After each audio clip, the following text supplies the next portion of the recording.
जय गुरुदेव।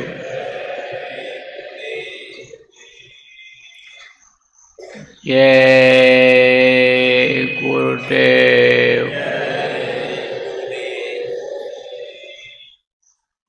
जय गुरुदेव। जय गुरुदेव नाम किसका? जय गुरुदेव नाम किसका? प्रभु का पावन नाम। प्रभु का पावन नाम। जय गुरुदेव। यह विनती गुरुदेव हमारी,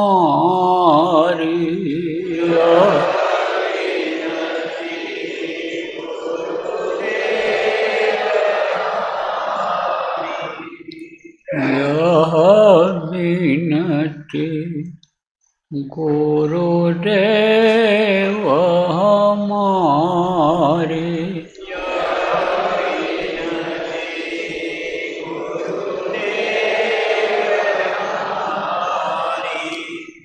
गुरुपद स्नेह छूटे नहीं कबहू,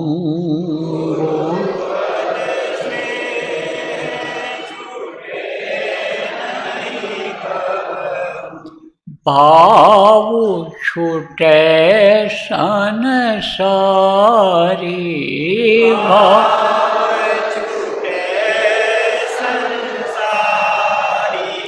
यह विनती गुरुदेव हमारी,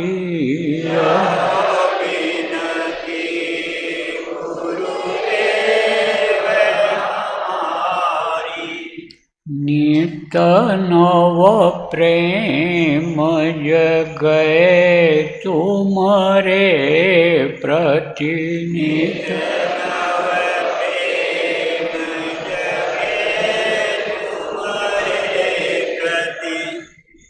राम नाम आधारी,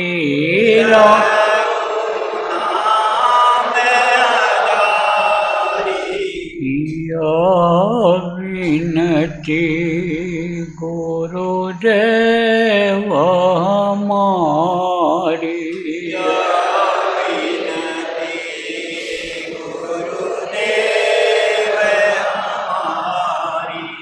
शब्द कूप की सूरत हमारी,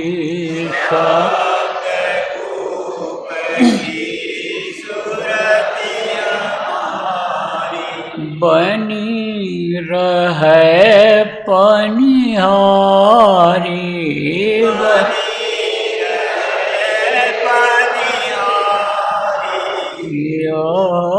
विनती गुरुदेव हमारी,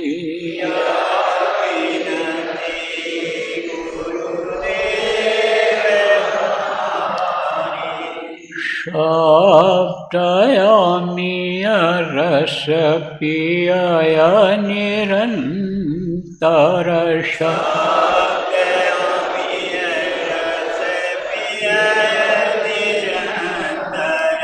झूले अधर्म झारी,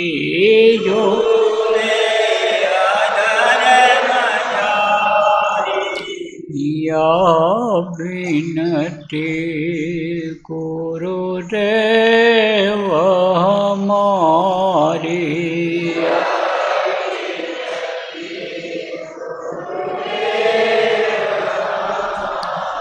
सहस कमल दल छिन में उतरे,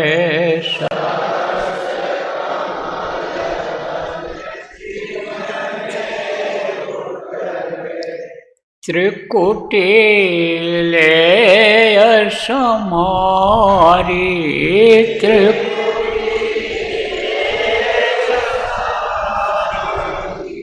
या विनती गुरुदेव हमारी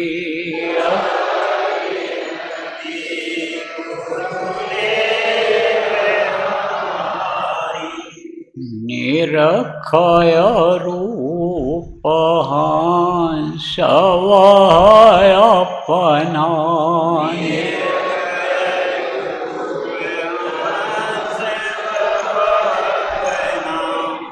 खोले द्वार के वाणी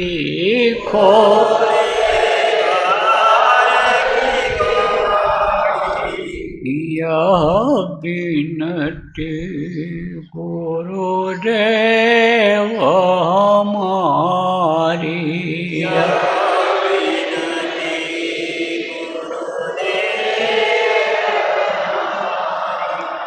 यह विनती गुरुदेव हमारी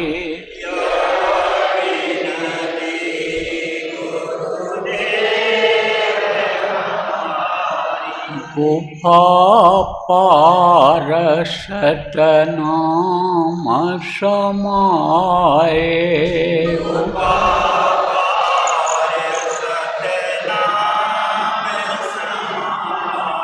दुख सुख से हुई न्यारी दुख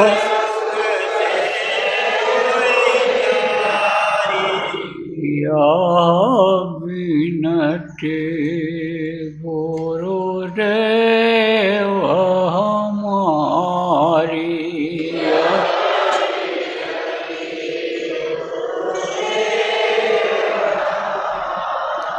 या विनती गुरुदेव हमारी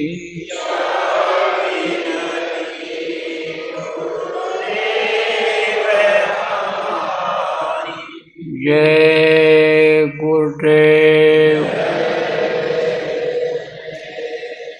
जय गुरुदेव जय गुरुदेव जय गुरुदेव जय जय गुरुदेव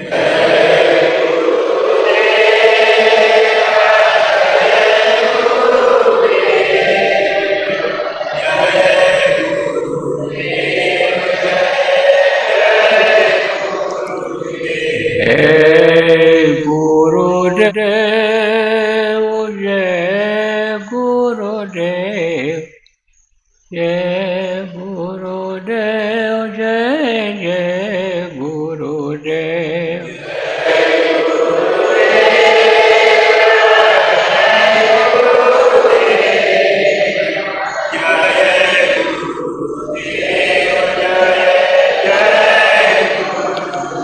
जय गुरुदेव जय गुरुदेव जय गुरुदेव जय जय गुरुदेव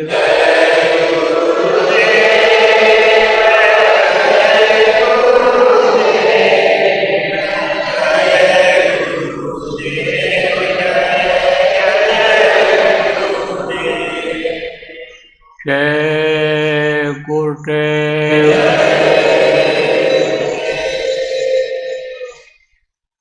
सर्वसमर्थ सर्वत्र अस्मरणीय दाता दयाल दीन बंधु कृपा निदान परम पूज्य गुरु जी महाराज उपस्थित सभी साधक नाम जाने सत्संगी भाई बच्चे एवं बच्चे आज घाट की साधना का 24 घंटे का समय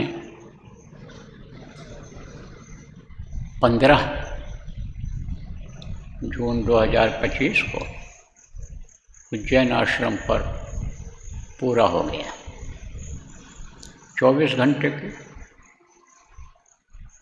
संकल्पित इस साधना शिविर का दूसरा चरण पूरा हुआ। आप लोग इसमें भाग लिए, जिसका जितना प्रेम था, श्रद्धा थी, समय था, उस हिसाब से आप लोग यहाँ बैठे और उसी हिसाब से आपको लाभ मिला। यह ऐसी जगह है, ऐसा स्थान है और यह ऐसा सिस्टम है साधना शिविर लगाने का और साधना शिविर में बैठने का कि न तो यहाँ से कोई खाली जाता है और न इस साधना शिविर से कोई खाली जाता है, जो लगातार 24 घंटे में थोड़ी देर का सब मिला करके 5 घंटे का समय दे देते हैं। अब ये साधना शिविर लगाने की आवश्यकता क्यों पड़ी? क्योंकि दुनियादार किसको कहते हैं? जिनको दुनिया ही दिखाई पड़ती है, दुनिया की चीज़ें ही दिखाई पड़ती हैं, जिनको अपना पेट, अपना शरीर और अपनी इंद्रियां ही दिखाई पड़ती हैं, इंद्रियों का भोग ही दिखाई पड़ता है, अपने ही पुत्र परिवार नज़दीक के लोग उनको दिखाई पड़ते हैं, कमाने खाने और सोने में ही लगे हुए हैं, उनको दुनियादार कहते हैं। सत्संगी किसको कहते हैं? जो बराबर सत्संग सुनता रहता है, सत्संग के वचनों का पालन करता है, मनमुक्ता को ख़त्म करता है, गुरुमुक्ता को लाता है, उसको सत्संगी कहते हैं। नामदानी किसको कहते हैं? नाम को कान से सुन लिया, वो नामदानी होते हैं। तो इस वक्त पर अगर देखा जाए तो जो अच्छे साधक हैं, साधु जिनको कहा जाता है, वो मस्त हैं, सुखी हैं, क्योंकि उनको ये विश्वास हो गया है कि हमको एक दिन ये शरीर छोड़ना पड़ेगा। ये शरीर हमारा अपना नहीं है, इसको एक दिन खाली करना पड़ेगा। तो शरीर के सुख के लिए कोई काम नहीं करते। फिर शरीर को चलाने की जिम्मेदारी किसकी रहती है? जिसने शरीर दिया है वो इंतजाम कर देता है, क्योंकि सबका वो पालन करता बना रखा है कि सबको दिया जाए, कोई भूखा न रहे। मौका दिया है कि जैसे कहीं कोई गांव बसा देता है, कोई राजा गांव को बसा देता है, लोगों को वहाँ व्यवस्था कर देता है, तो ध्यान रखता है कि भाई इनको खाने पीने या और कोई चीज़ की दिक्कत न हो, सर सामान का बाजार लगवा दिया जाए और सारी चीज़ें बना दी जाएं। ऐसे वो भी इस शरीर का इंतजाम करता है। अब ये ज़रूर है कि जो मनमुखी होते हैं उनको अपने मन के हिसाब से खुराक मिलना चाहिए, और जो गुरुमुखी होते हैं वो तो सूखी रोटी ही मांगते हैं। साईं अपने भगत को रूखी रोटी दे, चुपड़ी मांगत मैं डरूं, रूखी छीन न ले। उनको ये विश्वास रहता है कि कहीं यह भी न चला जाए। तो प्रेमियों, वो तो मस्त रहते हैं जो अच्छे साधक होते हैं, जो सत्संगी होते हैं, वो भी एक तरह से ठंडे दिमाग के रहते हैं। ठंडा दिमाग, गर्म दिमाग किसको कहते हैं? किसी किसी को बहुत गुस्सा आता है, कोई बहुत परेशान रहता है किसी काम के लिए, और वो उतना परेशान नहीं रहते हैं। गुरु पर भरोसा रहता है, कर्म करते जाते हैं और उसका फल उनको मिलता जाता है। लेकिन ये कहा जाए कि पत्थर मोम हो गया, पत्थर यानी समझो मिट्टी जैसा मुलायम हो गया, वो नहीं होता है। ये जरूर रहता है कि जैसे गर्मी में एक पत्थर पानी में पड़ा हुआ हो ठंडा रहेगा, दूसरा पत्थर धूप में पड़ा हुआ हो तो गर्म रहेगा, लेकिन है तो पत्थर ही, दोनों पत्थर ही हैं। तो आप ये समझो, जो अनी सत्संगी होते हैं, सत्संग सुनते हैं, सुमिरन ध्यान भजन करते हैं, शाकाहारी रहते हैं, नशा मुक्त रहते हैं, आचरण जिनका शुद्ध रहता है, विचार भावनाएं ठीक रहती हैं, हो सके तो किसी की मदद कर दो, बुरा मत चाहो, तो क्या कहलाते हैं? सत्संगी। और नामदानी कौन होते हैं? नाम को सुन लिया लेकिन सब करते चले जाते हैं, तो वो ज़्यादा दुखी रहते हैं। दुखी तो सब हैं, दुख का असर पड़ता है, लेकिन कुछ लोगों के ऊपर तो आप समझो कि दुख तकलीफ इस कदर हमला कर रही है कि जैसे मुर्दा को देख करके गिद्ध टूट पड़ते हैं। मुर्दा सब लोग जानते हो, कोई शव कहता, कोई डेड बॉडी कहता है, कोई जो है लोथड़ा कहता है, कोई कुछ कहता है। और गिद्ध कौन होते हैं? गिद्ध एक पक्षी होता है। तो जैसे बहुत से मनुष्य ऐसे हैं जो स्वभाव के हो गए, उनका मांस के बगैर चलता ही नहीं है, उनको तो मिलना ही मिलना चाहिए, किसी भी जानवर का मिल जाए, किसी भी पक्षी का मिल जाए, तो वो उन्होंने अपना उसको भोजन बना लिया है। अच्छी चीज़ रख दोगे, बढ़िया से बढ़िया खुशबूदार मिठाई रख दोगे, लेकिन जिनकी मांस खाने की आदत बन गई, उनको तो मांस मिलना चाहिए, वो चीज़ उसको नहीं खाएंगे। बढ़िया 36 प्रकार का भोजन बना करके रख दो, उसमें हर तरह की चीज़ें होती हैं। 36 प्रकार भोजन, बहुत तरह की सब्जियां होती हैं, दाल होता है, चावल भी कई तरह के होते हैं, रोटी भी कई तरह की होती है, वो सब रख दो शाकाहारी, थाल लगा करके आप, तो उसको वो नहीं खाएंगे, कहेंगे नहीं वो बोटी लाओ, मीट लाओ। क्यों? क्योंकि उनकी वो आदत बन गई।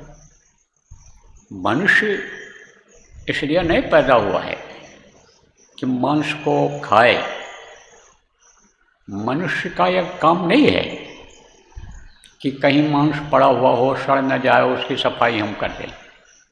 लेकिन कुछ जानवर ऐसे होते हैं, जैसे लंबे मुंह वाले सूकर कहलाते हैं, उनको इसीलिए बनाया गया है कि वो जहाँ भी गंदगी हो उसको साफ कर दें। मुर्गा मुर्गी है, कुत्ता है, ये भी देखो गंदी चीज़ों को खा के साफ कर देते हैं कि मनुष्य को बदबू न लगे, हवा दूषित न हो, हवा गंदी जहरीली न हो और रोग न फैले। ऐसे ही पक्षियों को भी कुदरत ने बनाया है। कौवा हैं, गिद्ध हैं, ये उड़ते हैं, तो कहते हैं ना कि गिद्ध की दृष्टि 4 कोस तक जाती है। 4 कोस किसको कहते हैं? 8 मील, करीब 11 किलोमीटर हो गया, तो वहाँ तक जाती है। कैसे जाती है ये भी बता दें। उनके दिव्य दृष्टि नहीं होती है, हमारे आपके अंदर तो दिव्य दृष्टि है कि जिससे आप दूर तक देख सकते हो। यहीं नहीं, इसी दुनिया, इसी धरती पर नहीं, ऊपर के लोगों को देख सकते हो। स्वर्ग वैकुंठ जिनको कहते हैं, पितृलोक, सूर्यलोक, चंद्रलोक, ये सब इनको देख सकते हो। लेकिन गिद्ध के अंदर वो दृष्टि होती ही नहीं है। बनावट उनकी इस तरह की है कि उनमें दिव्य दृष्टि नहीं होती है। जैसे बंदर उछलता है, कूदता है, ऐसे शेर क्यों नहीं कूद करके एक जगह दूसरी जगह ऐसे पहुंच जाता है, और डाल पकड़ करके क्यों नहीं लटक जाता है? और जानवर क्यों नहीं?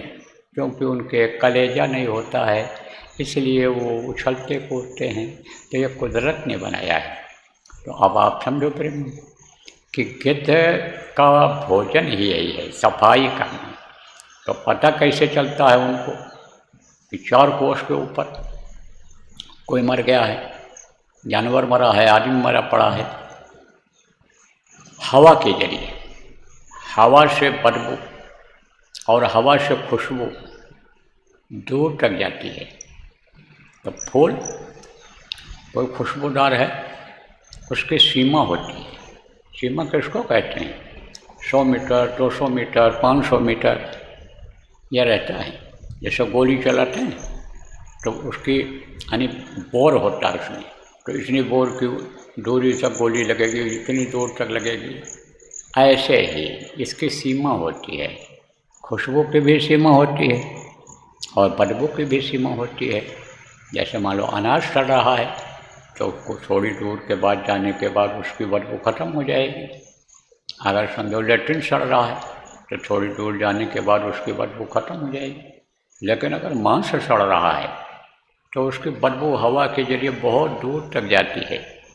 तो उनके नाक में जब लगती है वो बदबू तो वो चल पड़ते हैं और उसी हवा, जिधर से हवा आ रही है उसी तरफ वो चल पड़ते हैं और बहुत तेज़ आते हैं, बहुत तेज़ चलते हैं और जा कर के एकदम से चारों तरफ से घेर लेते हैं, टूट पड़ते हैं। कहो ऐसे ही लोगों के ऊपर मुसीबतें टूटने लगी हैं, चाहे नामदानी हो चाहे दुनियादार हो। तो दुनियादारों के ऊपर तो मुसीबतें यानी टूट ही रही हैं और टूटने का संकेत भी मिल रहा है। अभी और भी टूटेंगी मुसीबतें, लेकिन सत्संगियों के ऊपर भी टूट रही हैं। जो सत्संगी जिनको नामदानी आप कहते हो, नामदानियों पर ज़्यादा टूट रही हैं मुसीबतें। उनको भी यह संकेत मिल रहा है, क्योंकि ये लोग भी दुनियादारों जैसे ही आदत अपना लिए हैं। गुरु के वचनों को भूल गए। गुरु जो आप समझो कर्मों को जलाते हैं, गुरु जो गलतियों को माफ़ कराते हैं, उनको भूल गए। गुरु की दृष्टि से दूर हो गए। कौन सी दृष्टि? गुरु कहा गया कि बताया गया है कि मनुष्य शरीर का नाम गुरु नहीं होता है।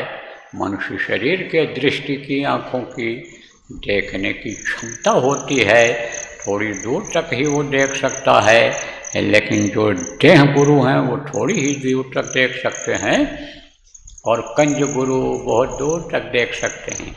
तो कंज गुरु की जो पैनी नज़र होती है, पैनी नज़र किसको कहते हैं? काग चेष्टा, जैसे कौवा दांव लगाए रहता है कि देखता रहता है जैसे मौका मिले तैसे हम हमला करें, ऐसी पैनी दृष्टि।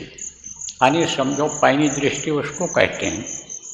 कौवा का तो हमने उदाहरण दे दिया, उदाहरण दिया है। यह मत समझना कि उस तरह की दृष्टि होती है गुरु की।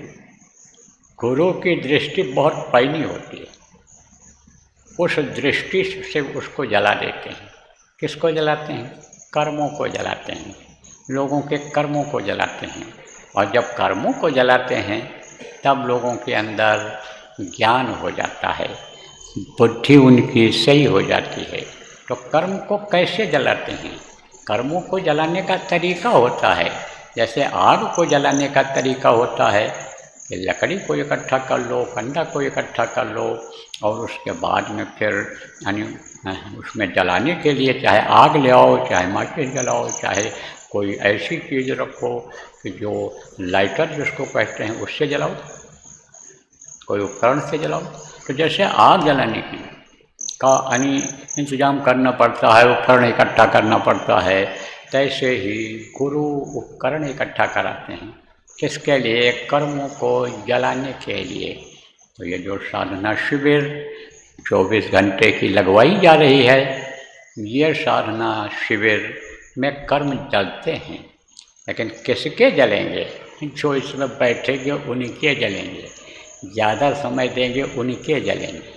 थोड़े बहुत कर्म अगर होते हैं तो जल्दी जल जाते हैं, और ज़्यादा जब होता है तो ज़्यादा बैठना पड़ता है, ज़्यादा देर तक बैठना पड़ता है, बार बार बैठना पड़ता है, तब कर्म जलते हैं। और कर्म अगर नहीं जलेंगे तो छुटकारा मिल नहीं सकता है। कर्मों की सज़ा से कोई बच नहीं सकता है। और वो सज़ा ऐसे अचानक तो कभी कभी ही आती है, लेकिन आप समझो हमेशा ना आवे तो कभी तो आती ही है, आएगी। अब सत्संगी तो ये सोचते हैं, नामदानी ये सोचते हैं कि भाई बाबा ने, यानी गुरु महाराज बाबा जय गुरुदेव जी महाराज ने जिनको मान्यता दे दिया है कि ये तुम्हारी संभाल करेंगे, ये तुमको नामदान देंगे, उनके पास चले चलेंगे, वो जहाँ बुलाएंगे चले चलेंगे, उनको प्रणाम कर लेंगे, उनको सेवा भेंट दे देंगे, उनके खाने पीने की चीज़ों को हम दे देंगे और उससे हमारे कर्म कट जाएंगे। तो अब कर्म काटने का तरीका होता है, जैसे गंदगी हो गई तो गंदगी हो गई तो अब उसको कोई भी साफ करे। छोटा बच्चा है, नहीं साफ कर पाता है तो बड़ा कोई साफ करेगा, जिसका बच्चा है वो साफ करेगा। तो कर्मों को तो काटना पड़ता है, कर्मों की सफाई करनी पड़ती है।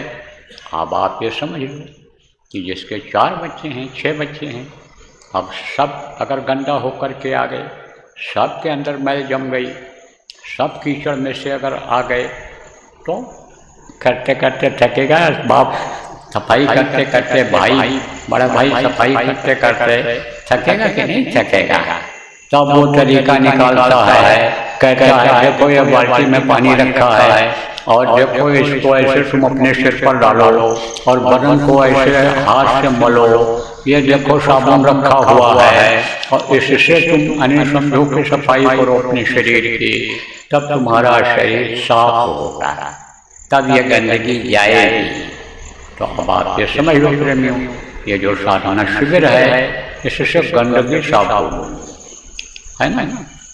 गुरु रोबी शुष्का पड़ा और कहा गया कि गुरु अन्य सुरत शिला पर धोइए, गुरु रोबी शिष्य का पड़ा और सूरज शिला पर धोइए और निक्षय रंग अपार। यह जो सूरज है जीवात्मा है, उसको उस पर धो, किस पर? यह जो एक तरह से साधना शिविर जैसी है, एक यानी जो आपको कड़ा लग रहा है, शिला माने पत्थर लग रहा है, कठोर लग रहा है, इस पर धो, तब निक्षय रंग अपार, तब सफाई हो पाएगी। तो सफाई करने के लिए, कराने के लिए यह साधना शिविर लगाई जा रही है। अब ये आप तो कुछ लोग ऐसे हो कि अभी साधना करोगे और फिर कहोगे कि 8 दिन के बाद फिर अब लगेगा, तो हम फिर 8 दिन के बाद आने बैठेंगे। तो कुछ लोगों को तो जहाँ जहाँ भी साधना शिविर लगी है, बहुत जगहों पर लगी, हज़ारों जगह पर लगी है, पूरे देश में विदेश में, तो जो लोग उसमें बैठे, कुछ लोगों को तो अंतर में मिला है, कुछ लोग अंतर की चढ़ाई में उनको विश्वास हुआ है, उनके लिए रास्ता साफ हुआ है कि भाई रास्ता साफ है और तुम आगे बढ़ जाओ, अब तुम पहुंच जाओगे। और कुछ लोगों को कुछ नहीं मिला है, केवल शांति ही मिली है, केवल मन ही लगा है। तो अब अगर 1 हफ्ता आप इंतज़ार करो तो कोई ज़रूरी नहीं है कि अगले शनिवार को जो साधना शिविर लगाओगे, आप लगवाओगे, लोग लगाएंगे, उनमें आपका मन लग ही जाए। क्यों नहीं लगेगा? कहोगे भाई क्यों नहीं लगेगा जब यहाँ लगा? इसलिए नहीं लगेगा कि आप ध्यान नहीं रखोगे। अभी तो थोड़ी देर के लिए आपको शांति मिली है, मन आपका लगा है, अच्छा लगा है, लेकिन फिर अशांति में फंस जाओगे। अशांति में कैसे फंस जाओगे? क्योंकि कर्म आ जाएंगे। कहाँ से कर्म आते हैं? मुख्य रूप से अन्य समझो बताया गया है कि खाने पीने से आते हैं, अन्न दोष जिसको कहते हैं, स्थान दोष जिसको कहते हैं, गलत जगह पर बैठने से आता है, गलत जगह पर आने जाने से कर्म आते हैं, और आप ये समझो संग दोष से होता है। अगर साथ गलत पड़ गया किसी का तो वो दोष आ जाएंगे। तो अब आप ये समझो कि उन दोषों को अगर आप नहीं छोड़ पाओगे, और अगर कहीं चुपके से भी अंडा खा लिया कि कोई देखे ना क्या नामदानी है, और कहीं मांस अगर खा लिया, जो चीज़ें बताई गई हैं कि इनको नहीं खाना पीना है, जान चली जाए लेकिन अंदर नहीं डालना है, जो चीज़ें ये बताई गई कि इसको अगर खाओगे तो मुक्ति मोक्ष की इच्छा न रखो, फिर आना पड़ेगा। थोड़ा भी अगर चला जाएगा, एकदम सफाई हो गई है और आखिरी वक्त भर भी अगर थोड़ा सा चला गया तो फिर उसको भोगने के लिए 2-4 दिन 5 दिन रहना पड़ेगा इस दुनिया संसार में, और फिर तब तुम्हारा शरीर छूटेगा। उदाहरण तमाम मिलते हैं। महात्मा जी के शिष्य थे, पहुँचे हुए महात्मा थे, संत थे, साधना करते थे। जब आखिरी वक्त आया तो गुरु महाराज आ गए। परिवार वालों से कहा गुरु महाराज आ गए हमारे और हम उनके साथ जाने वाले हैं, अब तुम लोग हमको भूलो और जो गुरु ने रास्ता दिया है भजन ध्यान सिमरन का, उसको सब लोग करते रहना। तब तक कोई आ गया, कहा ये लो दवा आ गई, और वहीं पर किसी ने उनके मुंह में दवा डाल दिया और पानी पिला दिया। बस गुरु हट गए। जो दिखाई पड़ रहे थे अंदर की आँख से, कहते हैं अंदर में सबकी आँख खुल जाती है। कब खुल जाती है कि जब मौत आने को होता है तब उसको सब दिखाई पड़ने लग जाता है ऊपर का। यमदूत को देख करके इसीलिए तो चिल्लाता है, रोता है मरने वाला आदमी, तो दुनिया को देखना बंद करता है, इधर पर्दा पड़ जाता है। सामने परिवार के लोग रिश्तेदार खड़े रहते हैं लेकिन उनको पहचान नहीं पाता है और चिल्लाता है, देखो ये मार रहे हैं, काट रहे हैं, झुलसा रहे हैं, ये हमको खाली करा रहे हैं, हमारे शरीर को परेशान कर रहे हैं। तो गुरु जो सृजनहार होते हैं, गुरु जो इस दुनिया संसार में भी संभाल करते हैं, अंत समय पर भी आ जाते हैं और वो जीवों को अपने साथ लेकर चले जाते हैं। तो गुरु जी हट गए।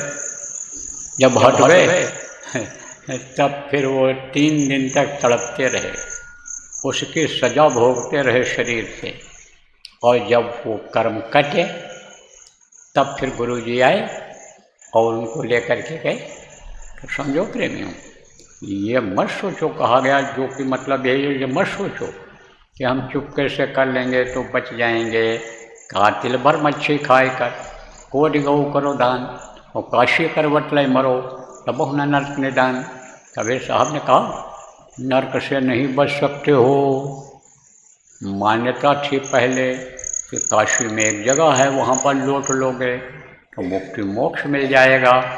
कभी संतों का वो जागृत स्थान रहा होगा तो वहाँ भी लौट लोगे और करोड़ हजारों गाय धान में कर लोगे। यानी जिससे पुण्य इकट्ठा होते हैं और जिसका फल मिलता है, आप समझो सारे इस दुनिया के इकट्ठा फल आपके पास हो जाएं। लेकिन तिल जानते हो बहुत छोटा सा होता है, किसी किसी के शरीर पर भी काला काला ऐसे हो जाता है कहीं कहीं। एक आदमी के तो शरीर पर मैंने देखा पूरे शरीर में तिल ही तिल था। तो तिल बहुत छोटा होता है, बहुत छोटा होता है, लेकिन उतना भी अगर मछली अंदर चली गई तो फिर बहुत मुश्किल हो जाएगा उबर पाना, फिर तो नर्क का दरवाज़ा खुल जाएगा। इसलिए कोई भी आप जो भी नामदानी जितने हो, चाहे गुरु महाराज के समय के हो और चाहे गुरु महाराज के जाने के बाद के हो, जो लोग यहाँ पर हो और जो भी सुन रहे हो इस आवाज़ को, जो भी इस आवाज़ को सुनो, आप कोई भी मांस मछली अंडा का सेवन मत करना, ऐसे नशे का सेवन मत करना कि जिससे बुद्धि खराब हो जाए। क्योंकि जब बुद्धि ही खराब होती है तभी और अपराध होते हैं। चाहे चोरी चकारी का हो, नशे में ही योजना बनाता है आदमी, चाहे व्यभिचार करने का हो, चाहे अपहरण करने का हो, चाहे ठगी का हो, उस समय उसी तरह की बुद्धि हो जाती है। जो वो दिमाग में रखता है, सोचता है, शरीर वही कराता है। कहते हो ना कि गंजेड़ी यार किसके, दम लगा के खिसके। जब गांजा पीने के लिए जाते हैं साधु लोग, जो बहुत से लोग कहते हैं कि गांजा पीने से ही मुक्ति मोक्ष मिलेगा, उसी में साधना बनेगी, उनके यहाँ जब जाते हैं तो जब पहुँचते हैं तो कोई भी काम करा लो, लेकिन जैसे गांजा पीते हैं तैसे घर याद आ जाता है। कितना भी कहो, कितना भी रास्ते में कोई रोके, कुछ नहीं, बोलते भी नहीं, उनको सनक सवार हो जाती है कि हमको घर पहुंचना है। तो ऐसे ही ये सब नशे में ही अपराध होते हैं, ज़्यादातर नशे में ही व्यभिचार होता है। और ये सब जो दो तीन चीज़ें हैं, इससे कर्म बहुत इकट्ठा होते हैं। अब आप जो पढ़े लिखे बुद्धिजीवी जिनको कहते हैं, क्रीम ब्रेन, क्रीम माने समझो कि क्या होता है, मक्खन, मक्खन कहीं भी लगा दो बहुत चिकना रहता है, ऐसे जिनकी बुद्धि पलटती रहती है। अनपढ़ आदमी है, कोई चीज़ याद हो गई, समझ गया ये अच्छा है, उसको रट लेता है, याद कर लेता है, मान लेता है। लेकिन ये जो तार्किक होते हैं, जो पोथी पढ़ जब वो पंडित भयानक कोई कहते हैं हम बहुत धार्मिक हैं, लेकिन किताबों में जो ज्ञान खोजते रहते हैं, जो यानी समझो कि पढ़े लिखे लोग कहलाते हैं, जो उसी पर विश्वास रखते हैं, वो लोग जल्दी फिसल जाते हैं, वो दूसरी तरफ चले जाते हैं। तो अब आप ये कहोगे कि भाई ये पढ़े लिखे आदमी हैं और ये विद्वान हैं, ये गीता भी पढ़ते हैं, रामायण भी पढ़ते हैं, ये वेद पुराण कुरान का अध्ययन करते हैं, और ये खुद भी अंडा खाते हैं, मांस खाते हैं, तो हमको क्या दिक्कत है? हमको कोई दिक्कत नहीं है। और आप खाने पीने लग जाओगे। हालांकि यह भी आपको बता दें कि उनका भ्रम और भूल है। क्या भ्रम और भूल है? कि किताबों से ही हमको ज्ञान मिल जाए, किताबों से ही हम इसको पढ़ने से ही, पाठ करने से ही हम पार हो जाएंगे, यह भ्रम और भूल है। किताबें किसने लिखा है? संतों ने लिखा, महात्माओं ने लिखा, वाणी उनकी लिखी हुई है। उन्होंने भी कहा है कि भाई इसको पढ़ने से नहीं होगा, इसमें जो लिखा हुआ है कि संतों के पास जो पहुँचो, वो कर्मों को ढोते हैं, धुलने का रास्ता बताते हैं, धुलाते हैं, उनके पास पहुँचो, उनसे रास्ता लो मुक्ति और मोक्ष का। ये मुक्ति और मोक्ष का रास्ता जो किताबों में लिखा हुआ है, वो उससे नहीं होना है जब तक वो नहीं मिलेंगे। जैसे किसी को गंदगी हो गई और उसमें किताब में लिखा है कि पानी डालो, साबुन लगाओ, तो गंदगी तुम्हारी दूर हो जाएगी, ये लिख दिया। अब अगर रगड़ोगे नहीं उसको, साबुन को, पानी को आप समझो डाल करके और रगड़ोगे नहीं, तो मैल छूटेगी? नहीं छूटेगी। तो कुछ लोग किताबों पर ही विश्वास करते हैं। अब आप कहोगे भाई वो सब करते हैं लेकिन वो सुखी हैं? सुखी हैं? सुखी नहीं हैं, उनको मानसिक कष्ट है। खाने को पहनने को भले ठीक पहनते हों, उनको लोग इज्जत देते हों, क्योंकि टीका चंदन लगाए हों, दाढ़ी में बाल मुड़ाए हों, कपड़ा गृहस्थ जैसा नहीं पहने हों, तो उनको लोग सम्मान देते हैं, इज्जत देते हैं। लेकिन मानसिक तकलीफ़ उनको ज़्यादा रहती है। आपको तो यह है कि खाने पहनने की भी दिक्कत न होने पावे और मानसिक तकलीफ भी न हो। जिसने अपनी ज़रूरत को बढ़ा लिया कि बढ़िया कपड़ा होना चाहिए, बढ़िया खाने को होना चाहिए, ये चीज़ें ज़्यादा से ज़्यादा हमारे पास हो जाएं, जिसने ये सोच लिया कि हमको सबसे ज़्यादा सम्मान इज्जत मिले, वो तो उसी में लगा रहेगा, चिंतन करता रहेगा। लेकिन जो इन चीज़ों को छोड़ेगा, जो इससे दूर हटेगा, वही अपने कर्मों को काट पाएगा और वही सज़ा से बच पाएगा। अब आपको बता दूं कि एक लोहार होते हैं, क्या बनाते हैं? लोहा पीट करके हर तरह की चीज़ें बनाते हैं। छोटा सा चाकू बना देंगे, उससे सब्जी काट लो, सीधा सीधा कद्दू रख दिया जाए, सीधा सीधा लौकी रख दिया जाए और कहा जाए इसको ऐसे खाओ, खा पाओ। और अगर कह दिया जाए इसको काट लो और काट के पका लो, जल्दी पक भी जाएगा। तो छोटा सा वही बना देते हैं। और बड़ा चाकू भी बना देते हैं, जिसको लोग रखते हैं छुपा के और मार देते हैं। आजकल ज़्यादा चाकूबाजी हो रही है, गला काट देते हैं। तो वो हथियार बनाते हैं, औजार बनाते हैं, गृहस्थी का सामान बनाते हैं। वो होते हैं लोहार। और एक होते हैं सोनार। वो शोभा बढ़ाते हैं। किसकी शोभा बढ़ाते हैं? इस शरीर की शोभा बढ़ाते हैं।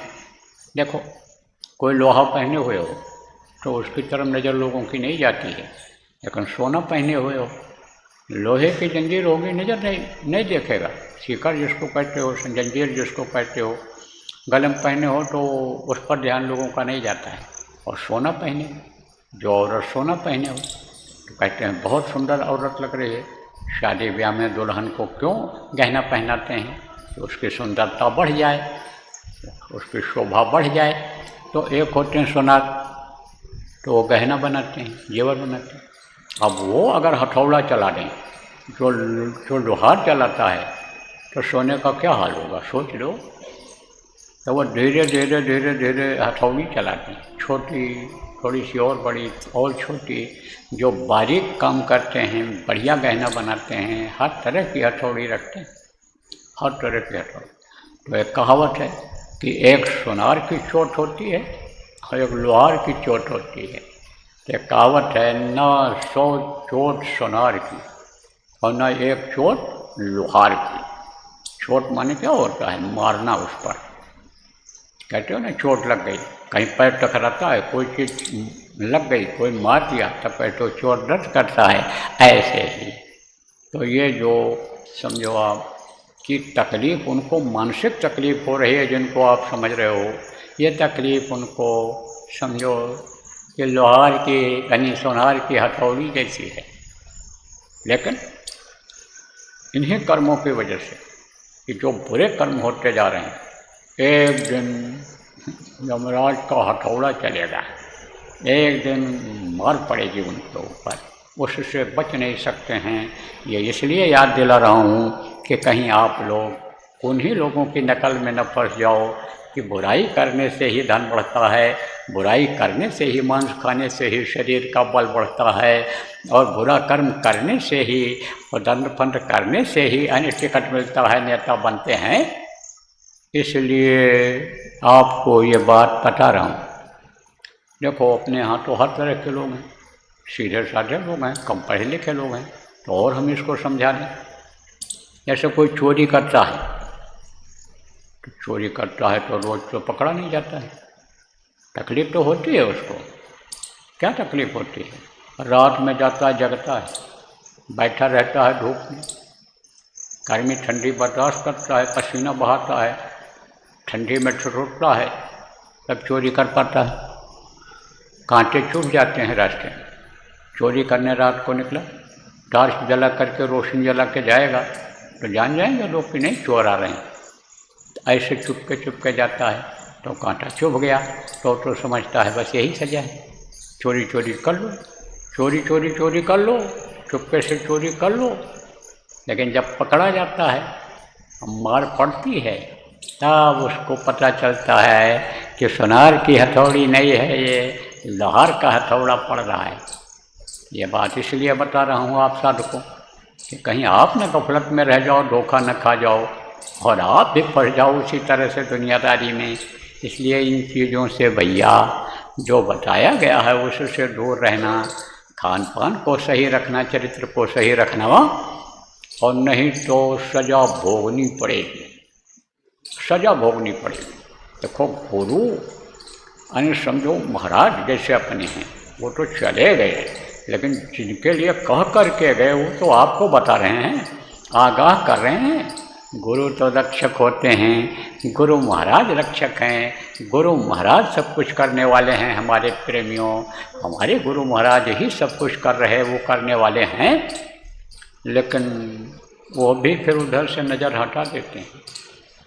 ऐसे कोई बाप है यानी समझो कहता है भाई इसको समझा दो, और बड़ा भाई समझाता है, छोटा भाई नहीं मानता है, और कहीं चोरी में पकड़ा जाता है, जेल में बंद हो जाता है, तो कहता है बंद रहने दो कुछ दिन, उसका दिमाग सही हो जाएगा, मार पड़ी है मत जाओ देखने, ये इसी का आदि है, ये इसी की कुटाई जब इसकी होगी तब ये संभलेगा।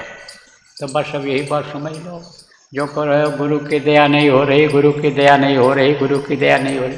गुरु की दया इसीलिए नहीं हो रही कि चाहे अनजान में कर्म बन गए हों और चाहे जान में कर्म बन गए हों, उसी को हमको आपको भोगना पड़ रहा है। चाहे अपने कर्म हों इस जन्म के, चाहे पिछले जन्म के कर्म हों, चाहे दूसरे के भी कर्म आ जाते हैं, कहा गया ना, संग दोष, अन्न दोष, स्थान दोष, इससे बचना चाहिए। तो उससे बचने में हमको आपको दिक्कत हो जाती है, इसलिए वो दूसरे के भी कर्म आ जाते हैं तो वो भोगने पड़ते हैं। तो अब आप इस बात को समझो प्रेमियों कि इन चीज़ों से दूर रहना, अब गलती मत करना। ये जो बताया जा रहा है आपको, ये केवल बताया ही नहीं जा रहा है, ये याद रखने के लिए बताया जा रहा है कि मोटी मोटी बातों को याद रखना और साधना करना, साधु को आदत डालना। अभी मन आपका कहता है, जितने भी साधक हो, चाहे यहाँ बैठे रहे हो आप 24 घंटे, इस समय बैठे हुए हो या जहाँ जहाँ साधना किए हो, आप आदत डालो। 8 दिन का तो समय है, लेकिन कल आपको बताया गया था कि अब से और गुरु पूर्णिमा तक का रोज का मुहूर्त है, रोज का मुहूर्त है। रोज करो, अपने घर में ही करो, अपने घर में जगह है, आसपास में सत्संगी हैं, नहीं जगह है उनके यहाँ, तो 5-5 घंटे की साधना शिविर यानी लगा दो। अखंड साधना शिविर अपने घर में ही लगा दो, लगवा दो आसपास में, जहाँ गांव में जगह हो, जहाँ कहीं भी शहर में जगह मिल जाए वहीं लगवा दो। रोज का बना दो नियम, रोज का।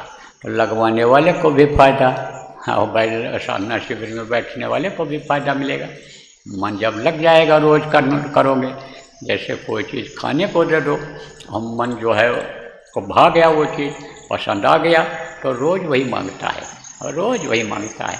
ऐसे ही मन को जब कुछ अनिष्ट सकून मिल जाता है, जो अनिष्ट समझो इस समय मोटा हो रहा है, वो थोड़ा छीना होता है कि दुनिया की चीज़ों को जब उसको नहीं मिलेगा तो मन इसमें लग जाएगा, और फिर 24 घंटे वाले में शरीक हो जाओगे। तो सफाई जब हो जाएगी, तो जब सफाई हो जाएगी तो निखार आ जाएगा। तो बराबर ये आदत डालो, आदत डालो। फिर से सुन लो इस बात को, जहाँ कहीं भी साधना शिविर का पता चल है कि भाई 5 ही घंटे का लगा है, तो वहाँ पर अभी वो भी नज़दीक हो वहीं चले जाओ। जो लगा सकते हो रोज़ का, रोज़ लगा लो, रोज़ लगा लो। लग सकता है, कोई बड़ी चीज़ नहीं है। सुबह 4 बजे चालू कर दिया और 9 बजे तक ख़त्म कर दिया, और फिर अपना निकल गए, अपने दफ्तर में चले गए, दफ्तर का काम किया, दुकान का काम किया, दुकान थोड़ा जल्दी बंद करके आ गए। देने वाले का बड़ा लंबा हाथ है, उस पर आप विश्वास कर लो। रात को 12 बजे तक बैठे रहोगे और नहीं आएगा ग्राहक, और जब यह मालूम हो जाएगा कि इनकी दुकान 8 बजे बंद हो जाती है, तो व्यवहार आपका अच्छा रहेगा, माल आप अच्छा दोगे, और अच्छा तो माल रहेगा ही, क्योंकि मिलावट नहीं करोगे, ज़्यादा मुनाफा नहीं लोगे, तो और लोगों से सस्ता भी रहेगा, माल भी अच्छा रहेगा। तो जैसे 7 बजेगा, 7:30 बजेगा, लाइन लग जाएगी, लाइन लग जाएगी। सामान खरीदने वालों को मालूम हो जाएगा कि भाई दुकान 8 बजे बंद हो जाती है, और चले आओ घर पर, भोजन करो, आराम करो। उसके बाद में नींद जल्दी खुल जाएगी। 12 बजे आओगे तो 3 बजे नींद कैसे खुल पाएगी? 3 बजे 3:30 बजे जब उठोगे तब तैयार हो पाओगे।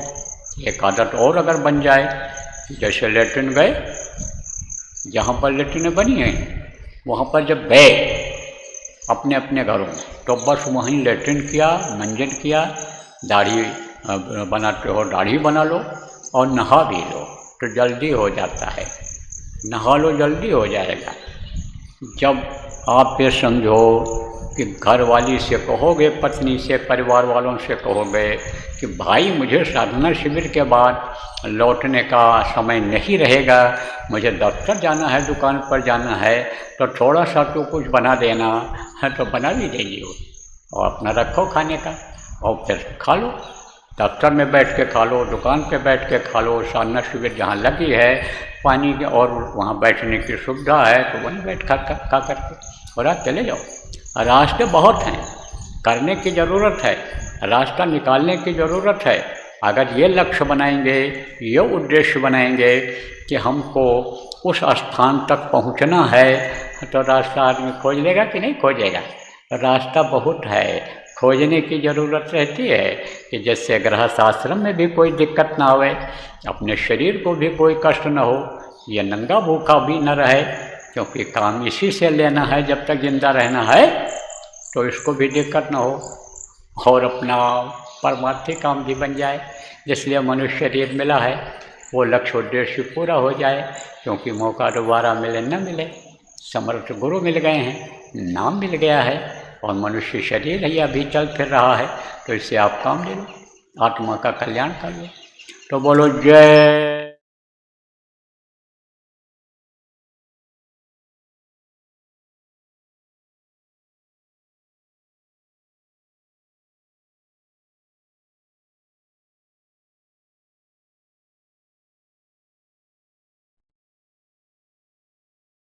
देखो प्रेमियों, आपको कई बार बता चुका हूँ कि बहुत से प्रदेशों में यहाँ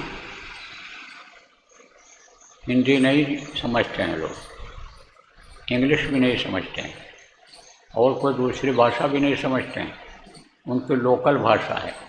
ऐसे देश भी हैं, जैसे आपका ये चीन चाइना जिसको कहते हैं, वहाँ भी हिंदी अंग्रेजी नहीं समझते हैं लोग, वहाँ की भाषा ही एक अलग है। तो अब आप दे समझो कि नामदानी सब जगह है, तो जिसके समझ में ये बात आ रही हो, हिंदी समझ पा रहे हो, आप उनको समझा दो, एक आदत यह भी डाल दो।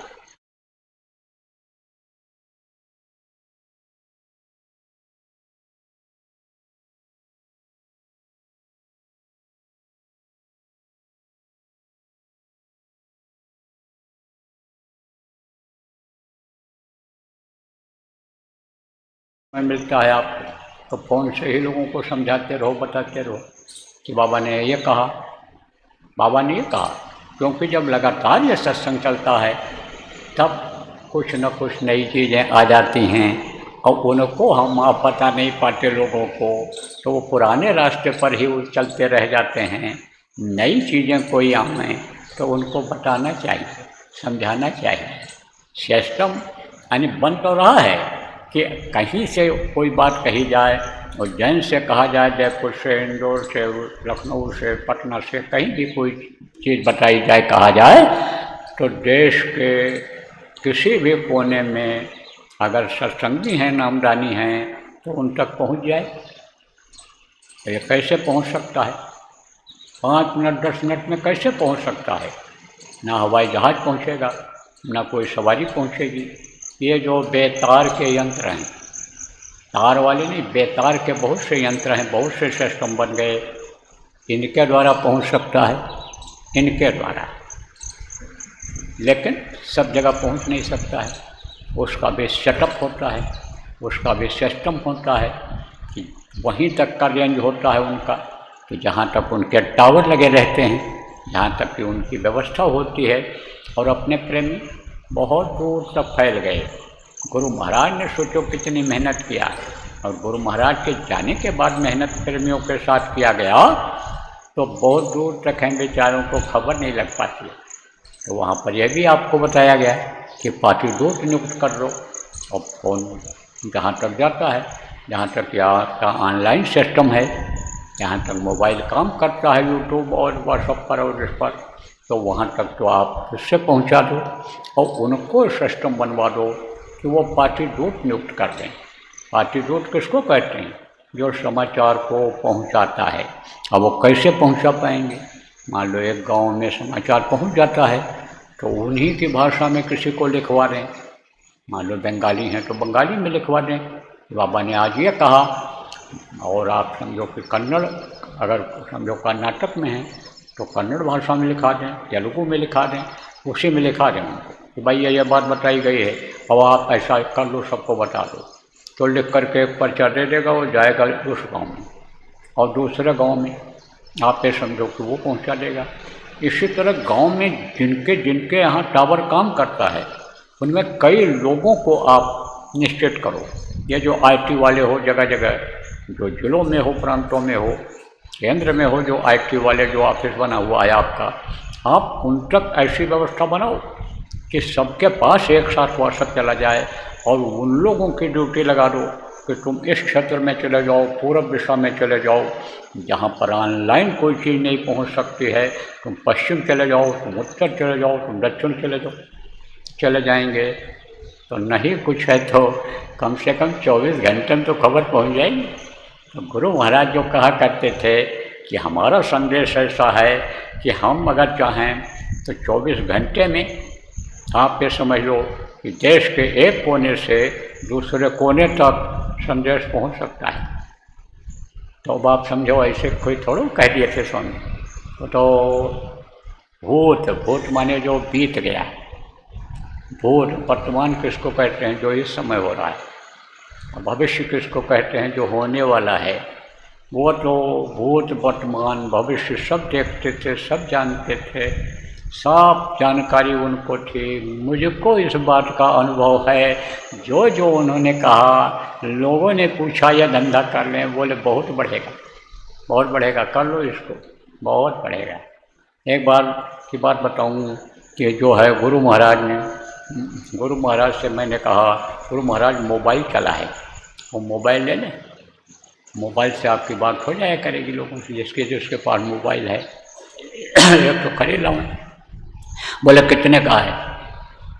तो हमने कहा 16,000 रुपये का। तो कहे पैसा नहीं पड़ेगा उसका? तो हमने कहा पड़ेगा, तो इतना ही पड़ेगा, लगभग 1 मिनट का दिन में, रात को 8 रुपया हो जाएगा 1 मिनट का, यानी आधा हो जाएगा, तो रात को करा दिया करेंगे। अरे बोले अभी बहुत सस्ता हो जाएगा, कुछ दिन के बाद फ्री हो जाएगा। पूछा किसी ने कि मोबाइल की दुकान खोल रहे हैं, खोलो, अरे बच्चा बहुत चलेगा आगे। तो उनको तो सब मालूम था, गुरु महाराज को सब मालूम था। तो प्रेमियों, गुरु महाराज इस बात को बता के गए थे। अब गुरु महाराज जो काम छोड़ करके गए, उसको तो हमको आपको पूरा करना है। तो यह भी करके दिखा दो कि देश के कहीं भी किसी कोने में कोई संदेश मिले उनको इस तरह का, तो दूसरे कोने तक वो 24 घंटे के अंदर पहुंचा दें। तो बोलो जय गुरुदेव, जय गुरुदेव, जय गुरुदेव। देखो, जयपुर वाले अगर इंतजाम कर ले गए, परमिशन वगैरह कागज पक्का हो गया उनका, तो गुरु महाराज के दया से गुरु पूर्णिमा वहाँ हो जाएगी, करवा दिया जाएगा, गुरु पूर्णिमा हो जाएगी। तो आप सब लोग जो उसमें सहयोग करते रहे जिस तरह से, उसी तरह से आप अपनी योजना अंदर अंदर बना लो। और जैसे उनकी तरफ से आ जाए कि हमको परमिशन मिल गया, तैयारी हमने शुरू कर दिया है, तैसे आप अपना ये जो है, यानी जो सोच रहे हो, प्लान बना रहे हो, होमवर्क कर रहे हो, इसको लागू कर दो। चलने की तैयारी है या और भी है। बोलो जय गुरुदेव। विनय करूं मैं लो कर जोरे, सतगुरु द्वार तुम्हारे। विनय कर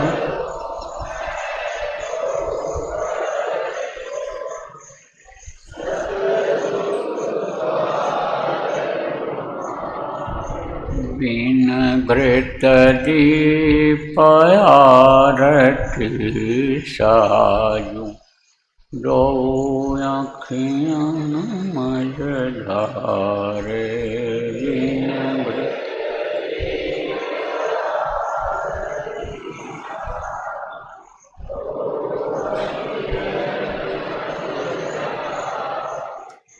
भाव सहित नित बैठी रोखे, जो हत प्रियतम प्यारे।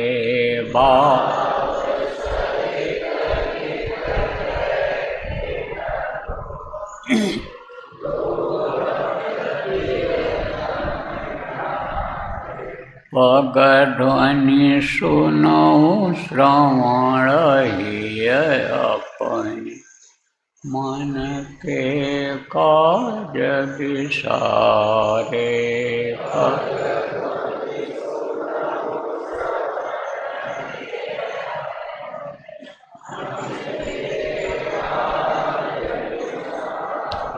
त्यागी सुरत पियत चरणामृत पियत पियत रे जा।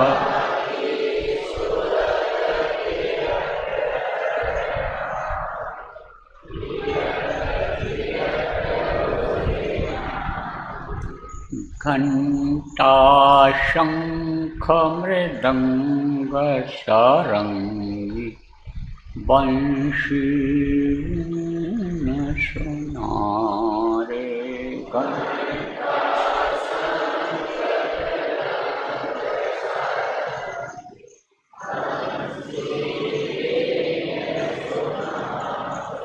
जय गुरुदेव आरती करत गावत जय जयकारे।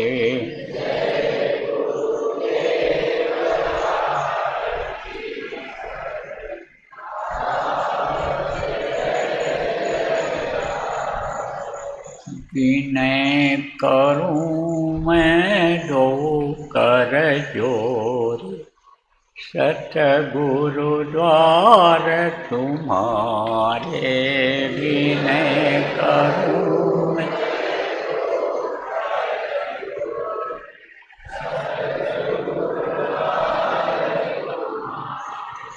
दाता द्वार तुम्हारे। दाता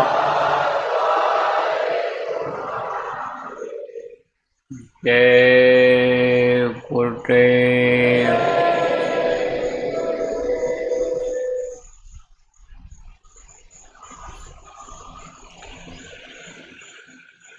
अब आप लोग जाइए और शाम को और सुबह जैसे होता है वैसे होता रहेगा यहाँ। और शनिवार इतवार को तो 24 घंटे का लगाना ही है। और आश्रमवासी आप साधक लोग अगर चाहो तो बीच में 5 घंटे का भी लगा सकते हो। 1 बार 2 बार 3 बार जैसा चाहो आपके ऊपर है। बीच में भी लगा सकते हो 5 घंटे का अखंड। आप 2.5 घंटा 2 घंटा तो 2 घंटे से ऊपर 2.5 घंटा तक बैठते ही उतनी देर बैठ के अपना पानी पत्ता कर जाओ फिर आके बैठ जाओ। हो तो सकता है कुछ लोगों की उनको सेवा करनी रहती है, सुबह सुबह फिर चले भी जाएंगे तो भी 5 घंटे का अखंड चल सकता है। तो देख लो, आपस में विचार विमर्श कर लो, जैसा चाहो वैसा कर लेंगे। बोलो जय गुरुदेव।